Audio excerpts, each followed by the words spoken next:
राहुल गांधी के जयपुर में अपनी पिछली सभा के 55 दिन बाद फिर राजस्थान के दौरे पर हैं। राहुल गांधी ने चूरू, हनुमानगढ़ और श्री गंगानगर जिलों में तीन चुनावी सभाएं की, जहां उनके निशाने पर पीएम मोदी और बीजेपी रही। तो कैसे राहुल ने फिर पलटी बाजी, देखते हैं ये रिपोर्ट। राजस्थान में राहुल गांधी की मौजूदगी से बीजेपी के होश उड़ चुके हैं। कांग्रेस के पक्ष में प्रचार करने पहुंचे राहुल ने कहा कि पीएम मोदी स्कूल, कॉलेज और अस्पतालों का निजीकरण करते हैं और पूरा फायदा अरबपतियों को देते हैं।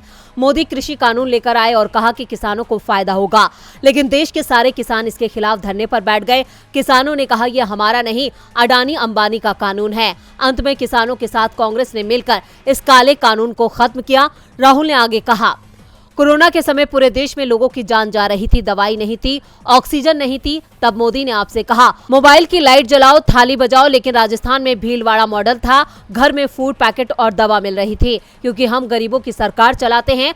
मोदी ने पुरानी पेंशन रद्द कर दी, लेकिन राजस्थान में हम ओपीएस कानून बनाने जा रहे हैं। महंगाई राहत कैंप से हमने करोड़ों लोगों को फायदा पहुंचाया। पीएम मोदी अडानी की जेब में पैसा डालते हैं, हम जनता की जेब में पैसा डालते हैं। राहुल गांधी ने कांग्रेस की जीत का दावा करते हुए आगे कहा, बीते चुनाव के एकदम बाद राजस्थान, छत्तीसगढ़ और मध्य प्रदेश में हमारी सरकार बनी थी। मैंने तीनों मुख्यमंत्रियों से कहा था कि बीजेपी ने जनता का जितना पैसा अरबपतियों को दिया है, उतना पैसा हमें जनता की जेब में डालना है। राजस्थान की चिरंजीवी योजना में जनता का इलाज फ्री में होता है, तो सोचिए गरीब परिवारों का कितना पैसा बचा होगा। बीजेपी को आड़े हाथों लेते हुए राहुल ने कहा कि बीजेपी के नेता कहते हैं हिंदी पढ़ो, अंग्रेजी मत पढ़ो, लेकिन अगर आप बीजेपी नेताओं से पूछेंगे तो वो बताएंगे कि हमारे बच्चे इंग्लिश मीडियम स्कूल में पढ़ते हैं।